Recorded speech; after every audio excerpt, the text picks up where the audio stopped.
Hello बेटा। Lecture number 10 हम लोग डिस्कस कर रहे हैं। आज का जो हमारा टॉपिक रहेगा that is called electric field. अभी तक जो हमारे लेक्चर्स हैं उन लेक्चर्स में हम लोगों ने चार्जेस के बारे में डिस्कस किया है। दैट चार्ज जो है वो एक क्वांटाइज होता है। चार्ज जो है वो पॉजिटिव और नेगेटिव हो सकता है। चार्ज जो है उसके बीच में लगने वाला फोर्स हमारे पास में अट्रैक्टिव और रिपल्सिव हो सकता है। ठीक है, तो हम लोग ये देखते हैं कि जो एक चार्ज है वो एक फोर्स एग्जर्ट कर सकता है।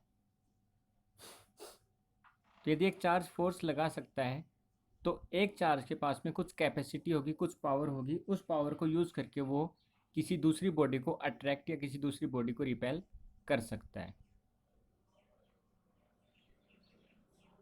यदि हम ये कहें कि एक चार्ज जो यहाँ पे रखा हुआ है और ये एक दूसरा चार्ज है, ये यहाँ पे रखा हुआ है, तो हम लोग ये देखते हैं कि ये चार्ज इस चार्ज के साथ में टच में नहीं है, लेकिन this charge can apply a force on this charge through which this charge will experience a repulsion or attraction force। तो ये जो हमारे पास में बीच का जो गैप बचा, this gap is known as field. ठीक है, तो जब हम लोग ये सोचते हैं कि व्हाट इज द फील्ड, तो idea which is coming in our mind that is space. तो हम लोग ये देखते हैं कि एक चार्ज जो है वो एक स्पेस के अंदर फोर्स अप्लाई कर सकता है। जैसे ये हमारे पास में हुआ स्पेस, और ये चार्ज इस स्पेस के अंदर फोर्स अप्लाई कर सकता है। दूसरे वर्ड्स में हम लोग ये कहें कि यदि एक बॉडी को दूसरी बॉडी के ऊपर फोर्स लगाना है, तो अभी तक हमारी जो नॉलेज थी उस नॉलेज के अकॉर्डिंग दोनों बॉडी जो है वो आपस में फिजिकली कनेक्टेड होनी चाहिए। जैसे कि if I want to move this body, so I need to make a physical contact with this body, and now I can move this body at any place. So the physical contact is necessary if we want to apply a force on the object. But in case of the charge, there is no need of the physical contact, because of without physical contact a charge can create a force in the field। जैसे कि हम लोगों ने एक induction process पढ़ा था। उस induction process में हम लोगों ने ये देखा था कि एक बॉडी जिसका बिफोर जो नेट चार्ज था वो जीरो था, क्योंकि जितने यहाँ पे पॉजिटिव उतने नेगेटिव थे। हम लोगों ने बिना टच किए हुए एक दूसरी बॉडी को पास लेके आए थे। ये जो बॉडी थी, जो नेगेटिव चार्ज थे इस बॉडी के पास में, ये बॉडी क्या करेगी, जो पॉजिटिव चार्जेज हैं उनको अपनी तरफ खींच लेगी, और जो नेगेटिव चार्जेज हैं इस बॉडी के उनको एक तरफ रिपेल कर देगी।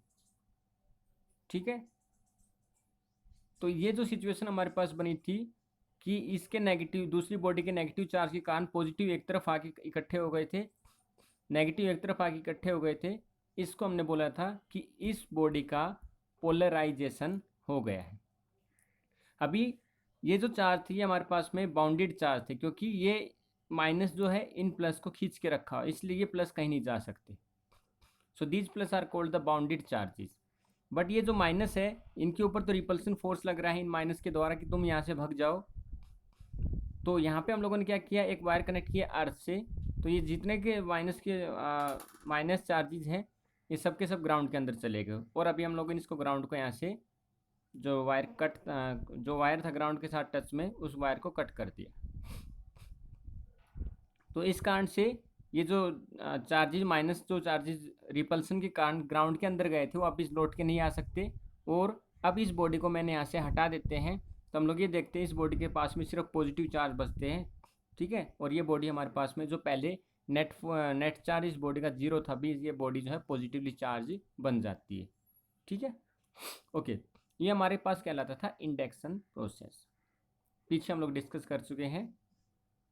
तो इंडक्शन प्रोसेस में हम लोग ये देखे थे कि एक बॉडी को जो जिसका नेट चार्ज जीरो था उस बॉडी को हम लोग चार्ज कर सकते हैं, आइदर नेगेटिव और पॉजिटिव।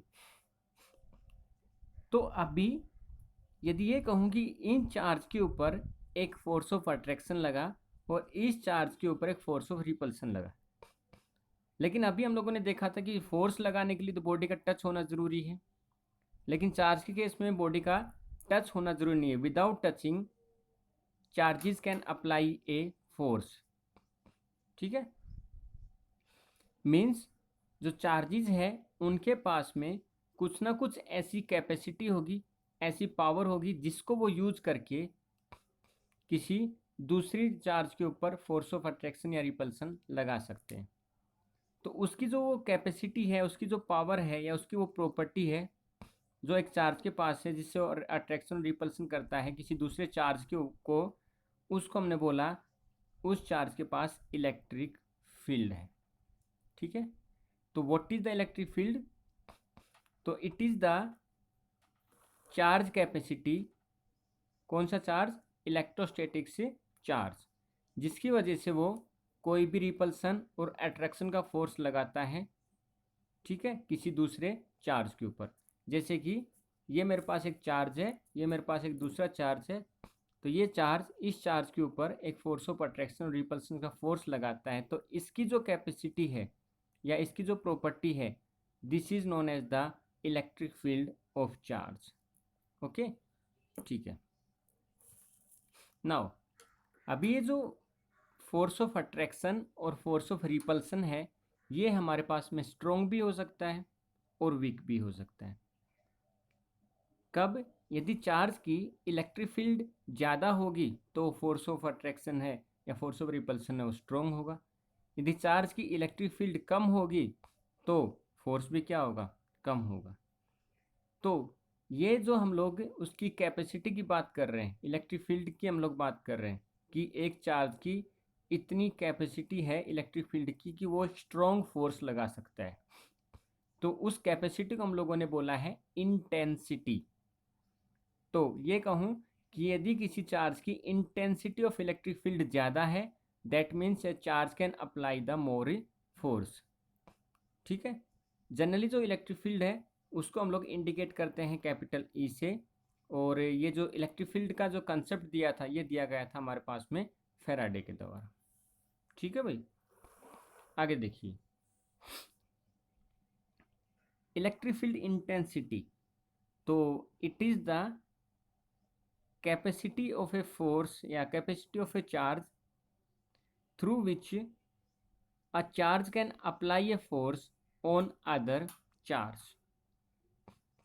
तो जो चार्ज किसी दूसरे चार्ज के ऊपर फोर्स लगाएगा, तो जो फोर्स लगाने वाला चार्ज है उसको हम लोग बोलेंगे सोर्स चार्ज, और जिसके ऊपर फोर्स लग रहा है उसको हम लोग बोलेंगे टेस्ट चार्ज। तो the force experienced bye a unit positive charge placed at that point, that is called electric field intensity. The charge which produce the electric field is called source charge and the charge which test the effect of source charge is called the test charge। मतलब कि जिसके द्वारा electric field intensity के द्वारा force लगाया जा रहा है, ठीक है, वो कहलाएगा हमारे पास में सोर्स चार्ज। जिसके ऊपर इलेक्ट्रिक फील्ड इंटेंसिटी का फोर्स लग रहा है वो कहलाएगा टेस्ट चार्ज।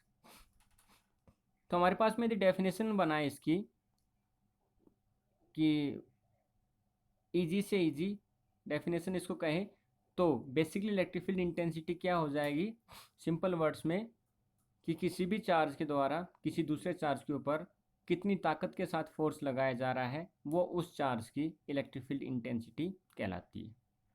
ठीक है भाई, तो इलेक्ट्रिक फील्ड इंटेंसिटी हमारे पास में बन जाएगी F is equal to q naught E. यहाँ पे जो F है वो फोर्स है, ई जो है वो इलेक्ट्रिक फील्ड है, और क्यू नोट जो है यहाँ पे टेस्ट चार्ज जिसके ऊपर इलेक्ट्रिक फील्ड लगी है। इलेक्ट्रिक फील्ड जो है वो एक्चुअली में एक काइंड ऑफ द फोर्स है, क्योंकि इलेक्ट्रिक फील्ड इंटेंसिटी जितनी ज़्यादा होगी तो हम लोग ये कह सकते हैं कि उस चार्ज के द्वारा, या ये कहें कि सोर्स चार्ज के द्वारा रिपल्सन करने और अट्रैक्शन करने का जो फोर्स है वो उतना ही ज़्यादा होगा।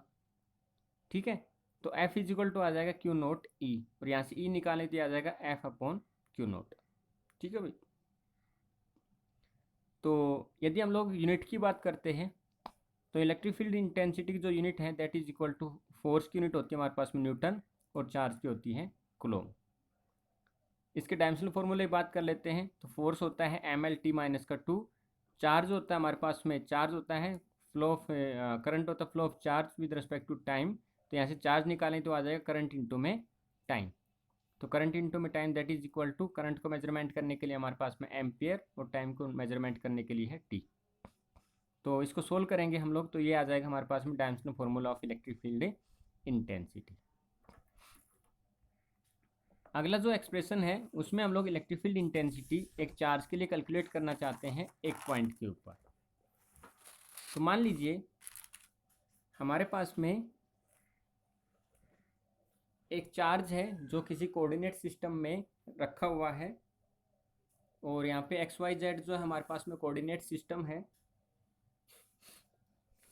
ये जो चार्ज है हमारे पास में, जो सोर्स चार्ज जो इलेक्ट्रिक फील्ड ड्रॉ करेगा या इलेक्ट्रिक फील्ड इंटेंसिटी को इंडिकेट करेगा, वो हम लोगों ने रखा यहाँ पे, और उसका नाम दिया हम लोगों ने कैपिटल क्यू। तो यहाँ पे जो कैपिटल क्यू है वो हमारे पास में है सोर्स चार्ज। ये सोर्स चार्ज यहाँ से एक इलेक्ट्रिक फील्ड बनाएगा, और ये जो टेस्ट चार्ज जो यहाँ पे रखा हुआ है, टेस्ट चार्ज उस इलेक्ट्रिक फील्ड को फील करेगा। मतलब कि सोर्स चार्ज के द्वारा लगाया गया जो फोर्स है, टेस्ट चार्ज उस फोर्स को फील करेगा। सोर्स चार्ज से लेके टेस्ट चार्ज के बीच का जो डिस्टेंस है वो हमारे पास में आर नोट, एफ जो एक फोर्स लग रहा है यहाँ से सोर्स चार्ज के द्वारा, और पी एक पॉइंट है जहाँ पे जो टेस्ट चार्ज है वो हमारा रखा हुआ है। तो हम लोग जो है इस पी पॉइंट पे इलेक्ट्रिक फील्ड इंटेंसिटी कैलकुलेट करना चाहते हैं जो इस सोर्स चार्ज ने बनाई हुई है, दैट मीन्स क्यू ने बनाई हुई। ठीक है भाई। तो यहाँ पे दो चार्जेज हो गए, एक टेस्ट चार्ज हो गया, एक सोर्स चार्ज हो गया, और हम लोगों ने न्यूटन्स का लॉ पढ़ा है, the force of attraction between the two charges is the product and the inversely proportional to the square of the distance between them. तो वो फॉर्मूला जो हम लोग यहाँ पे लगाएंगे, तो क्लोम्स के लॉ के अकॉर्डिंग यहाँ पे आ जाएगा 1/4π0 क्यू इंटू में q naught upon r naught square into में magnitude unit vector of r naught. क्योंकि यहाँ पर ये एक हमारे पास में मान लीजिए हमारे पास में एक सोर्स चार्ज है ये वाला, और ये हमारे पास में एक टेस्ट चार्ज है। इस सोर्स चार्ज ने इस टेस्ट चार्ज के ऊपर कितना फोर्स लगाया, तो वो हम लोगों ने कैलकुलेट किया पीछे, F is equal to q naught E, कि इस सोर्स चार्ज ने इस टेस्ट चार्ज के ऊपर क्यू नोट ई जो है फोर्स लगाया। जबकि कुलॉम्स का ये कहना है कि ये जो सोर्स चार्ज है इस टेस्ट चार्ज के ऊपर फोर्स लगाएगा 1/4π0 q naught upon r naught square और unit vector of r naught, ये इतना फोर्स लगाएगा। तो दोनों के दोनों फोर्सेस है वो एक्चुअली में इक्वल है, तो हम लोग दोनों फोर्सेस को इक्वल कर पुट कर देंगे, या फिर पीछे वाला जो इक्वेशन है हमारे पास में F is equal to q naught E, तो वहाँ से हम लोग F की वैल्यू जो है F की वैल्यू है वहाँ पे क्यू नोट ई, और यहाँ से जब E की वैल्यू निकालें तो ये आ जाएगी F अपॉन क्यू नोट। ये जो E की वैल्यू है ये उठा के हम लोग इक्वेशन नंबर 1 में पुट कर देते हैं। ठीक है। तो यहाँ से आ जाएगा हमारे पास में 1/4π0 क्यू इंटू में क्यू नोट आर नोट और आर नोट का स्क्वायर। ठीक है, ठीक है भाई, ओके। आगे इसको सोल्व करेंगे तो ये आ जाएगा E is equal to q naught से q naught cancel, E is equal to आ जाएगा 1/4π0 क्यू अपॉन, क्योंकि क्यू नोट से क्यू नोट कैंसिल हो गया, आर नोट स्क्वायर इंटू में unit vector of r naught. तो ये हमारे पास में एक एक्सप्रेशन आ गया कि जब हमें इलेक्ट्रिक फील्ड इंटेंसिटी निकालनी है एक पॉइंट चार्ज के लिए। ठीक है। अब जो सिचुएशन हमारे पास दूसरी ये है कि जो पॉइंट चार्ज है, ज़रूरी नहीं कि पॉइंट चार्ज यहीं पे हो, क्योंकि पॉइंट चार्ज की लोकेशन जो हो कुछ भी हो सकती है। ज़रूरी नहीं कि जो सोर्स चार्ज वो यहीं पे हो, सोर्स चार्ज की लोकेशन जो है वो कुछ भी हो सकती है। अभी जो हम लोगों ने ये जो कैलकुलेशन की है ये सिर्फ एक पॉइंट चार्ज के लिए की है। क्या हमारे पास में चार्जेस कुछ और भी होते हैं? तो बिल्कुल होते हैं। हमारे पास में नंबर ऑफ़ चार्जेस होते हैं बहुत सारे, और वो बहुत सारे चार्जेस जो है उनके लिए हम लोगों को कैलकुलेशन करना पड़ेगा। हमारे पास में जो है कंटिन्यूस चार्ज डिस्ट्रीब्यूशन होता है। ठीक है, सरफेस चार्ज डिस्ट्रीब्यूशन होता है, एक ऑब्जेक्ट के टोटल सरफेस के ऊपर कितना चार्ज लग रहा है। तो ये जो एक्सप्रेशन हमारे पास में पॉइंट चार्ज के लिए, अगले लेक्चर में जो हम लोग इसकी जो इलेक्ट्रिक फील्ड है, तो इलेक्ट्रिक फील्ड की एक कैपेसिटी होती है ना, जिससे वो किसी दूसरे ऑब्जेक्ट के ऊपर फोर्स लगा सकता है। हम लोगों ने पहले पढ़ा कि इलेक्ट्रिक फील्ड जो है वो 4 पाई, एक चार्ज हो 4 पाई की इलेक्ट्रिक फील्ड बनाता है। तो 4 पाई की जो वो इलेक्ट्रिक फील्ड बनाएगा तो किसी एक डायरेक्शन में तो बनाएगा नहीं। ठीक है, हम लोगों ने ये पढ़ा है कि एक जो चार्ज होता है वो 4 पाई की इलेक्ट्रिक फील्ड बनाता है। तो 4 पाई की इलेक्ट्रिक फील्ड कैसे बनाएगा? तो मान लीजिए हमारे पास में चार्ज है जो कि 4 पाई की इलेक्ट्रिक फील्ड बनाएगा, तो ये इधर भी इलेक्ट्रिक फील्ड लाइंस बना रहा होगा, इधर भी इलेक्ट्रिक फील्ड बना रहा होगा, इधर भी इलेक्ट्रिक फील्ड बना रहा होगा, इधर भी इलेक्ट्रिक फील्ड, इधर भी। इस तरीके से एक चार्ज जो है वो 4 पाई इलेक्ट्रिक फील्ड बना रहा होगा। तो ये जो इलेक्ट्रिक फील्ड इस सोर्स चार्ज ने, मान लीजिए यहाँ पे एक टेस्ट चार्ज रखा है, उसके ऊपर एक फोर्स लगाया, तो ये यहाँ से लेके यहाँ तक एक जो लाइन गई है, तो यही लाइन तो क्या करेगी, इस सोर्स चार्ज ने अपनी ताकत भेजी है, ये लाइन भेजी है इस टेस्ट चार्ज के ऊपर फोर्स लगाने के लिए। तो ये जो लाइन है ये किसकी है? तो ये इस सोर्स चार्ज के द्वारा बनाई गई इलेक्ट्रिक फील्ड की लाइन है। तो कल जो हम लोग डिस्कस करने वाले हैं, इस सोर्स चार्ज के द्वारा जो इलेक्ट्रिक फील्ड लाइन्स है, ये जो लाइन्स इन्होंने बनाई है, इन लाइन्स की क्या क्या प्रॉपर्टी होती है। ये लाइन जब दूसरे चार्ज टेस्ट चार्ज के ऊपर फोर्स लगाती है तो कब ये रिपल्सिव फोर्स लगाती है, कब अट्रैक्टिव फोर्स लगाती है। ये लाइन जो है कब कॉन्ट्रैक्ट बनाती है, कब ये कंटिन्यूस चार्ज बनाती है। तो कल जो हम लोग अगले लेक्चर में इन लाइंस के बारे में डिस्कस करेंगे, मतलब टॉपिक होगा इलेक्ट्रिक फील्ड लाइंस प्रॉपर्टी, या फिर कह सकते हैं properties of electric field lines. तब तक जो आप इसको पढ़िए और समझिए थोड़ा सा, क्योंकि ये जो यूनिट है ये लिटिल बिट टफ है। आगे की जो फिजिक्स है वो इजी रहेगी इसके कंपेरिजन, ठीक है। लेकिन इलेक्ट्रोस्टैटिक्स समझना बहुत ज़रूरी है, क्योंकि ये पूरी फिजिक्स का एक प्रकार से बैकबोन है, ताकि आपको आगे ये चीज़ें समझ में आती चली जाएँ। तो थैंक यू बेटा।